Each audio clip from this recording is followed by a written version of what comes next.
I pulled a knife on my mom because she wouldn't take me to a party. I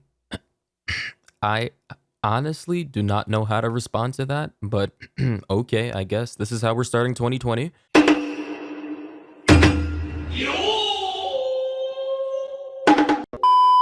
All right, so in today's new episode of my new and official series for this channel that I'm calling Send 'em to the Ranch, I, Dr. Destiny, is back with another typical case of when shit gets too real. And what makes today's very first episode super special is the fact that today's subject is about yet another teenage high school girl who sort of reminds me of our one and only redheaded, loudmouthed rap queen, Danielle Bregoli. Because not only does this girl have the same kind of hair as Danielle and the same kind of attitude as Danielle, but she also, just like Danielle, came onto the show with some big-ass hooped earrings. I don't know if there's some kind of conspiracy here. And I don't mean to sound crazy, but what I'm starting to notice is that the craziest girls are always the ones with the super bright hair and the large hooped earrings attached to their little tiny ears. Now, I'm not saying there's anything wrong with super bright neon hair that could potentially blind a baby at the sight of it, or wearing earrings that are as large as the circumference of the entire planet, but what I am saying is that I'm starting to notice a pattern here, and the pattern is starting to get a bit obvious. Anyways, with that being said, let me just stop rambling and actually get into the video. I drink and smoke pot. I also smoke cigarettes every day. I like to go further than buzzed. I like being drunk. There's been a few times where I've been blackout drunk. Yeah. Okay, well, looks like she's well on her way to becoming another one of those 24/7 perpetually half high, half sober crackheads that always hang out at the side of the gas stations. Like, she really just said that she drinks, she smokes pot, and she also smokes cigarettes every single day, and all at the age of 17. Like, you already know her breath gotta smell like the bottom of the Mariana Trench, because I highly doubt her dental hygiene is any good, or even exists for that matter. I've taken my mom's car 3 times without her knowing. I've heard that Taylor and her friends have taken our vehicle out for a joyride. When we stole my mom's car the first time, we smoked pot in the car. Oh, so she's just basically like the older female version of this 10-year-old kid who stole his grandma's car to go on a joyride around the neighborhood. I took my grandma's car because I got mad at my mom, and then I suddenly had my friend come in, and he smokes with cigarettes. At 3 in the morning, I received a fraud alert on my phone.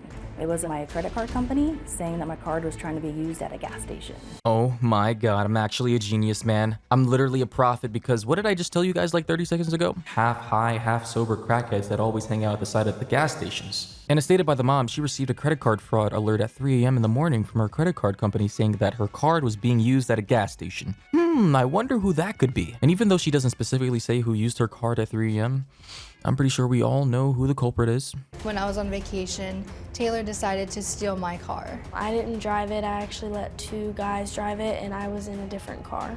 There is no doubt in my mind Taylor is a thief. Wow. Just wow. So not only is Taylor out here stealing her mom's credit cards to use at gas stations to buy liquor and cigarettes, but she's also big, bold, and brave enough to go ahead and steal her sister's car while she's out in the Bahamas, you know, just trying to relax in the sun, sip on a martini, and just live her best life. And then as soon as her sister comes back home from her little vacation, looking all rejuvenated, skin glowing and whatnot, she soon finds out that her little sister stole her car just for her little sister to hand it over to some strangers to go out on a joyride? Like, man, if that were me, I'd be filing charges against all parties involved within the situation, because let's be real. If you want to act like a criminal, then by all means, you're gonna get treated like a criminal. Yeah, don't drop the soap. I pulled a knife on my mom because she wouldn't take me to a party.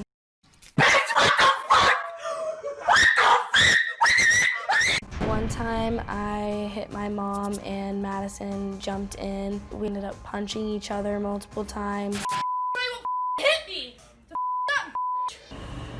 Shoot me. Oh yeah, I'm just gonna have to come out and say that this girl might actually be on par with Danielle Bregoli and her criminal behavior, or maybe even worse, to be honest, because I don't recall Danielle Bregoli ever admitting to pulling out a deadly weapon on her mom like how Taylor claims she did. I mean, honestly, if it's gotten to the point to where your kid is out here pulling out knives, AK-47s, grenade launchers, and bazookas every time you buy them the wrong kind of cereal, or you don't let them watch their favorite cartoon, then you might as well just throw the whole child away, because honestly, I don't think sending them to the ranch will do any good. It'll probably just be like a little temporary vacation time for them before they come back into your life to cause more chaos. I want my parents to understand that the only way they can get me to stop partying is if they put me in jail, but I feel like when I get out, I would keep doing it anyways.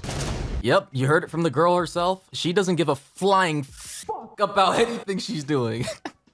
Man, just throw the whole child away. So now that we've gotten this far into the video and we've pretty much established who Taylor is and what she does and how she acts, you know, she's pretty much a petty criminal who commits small-time crimes, specifically towards her family members. You know, kind of a strange situation, but now in this next part of the video, our redheaded demon Taylor finally gets to talking with Dr. Phil. And here's how that pretty much went down. Well, Taylor, it's good to meet you. Me too.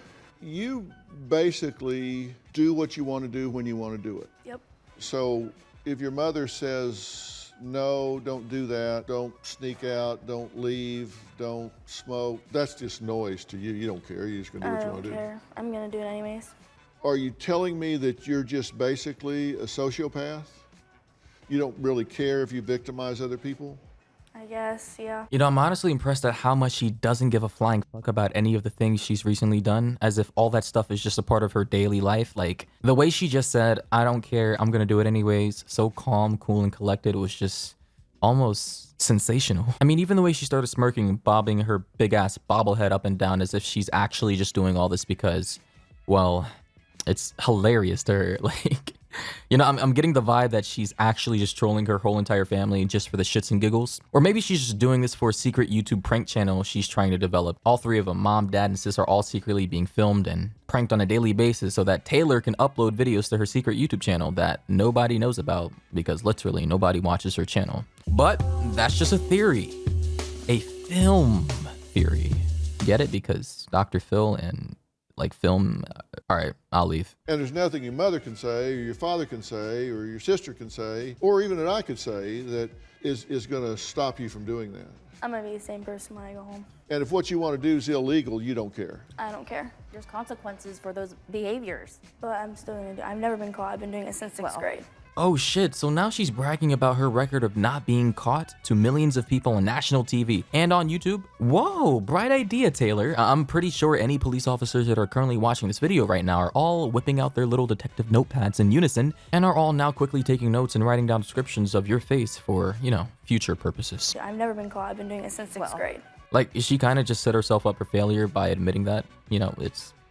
And get this, it doesn't stop there, because as Phil and Taylor progressed further into their little discussion about Taylor's past misdeeds, she basically started admitting to all of her past crimes, all bold and proudly, one by one as Dr. Phil would list them all out. Taylor says the first time she took her mom's car was October of 2018. So that was a year ago. Yeah.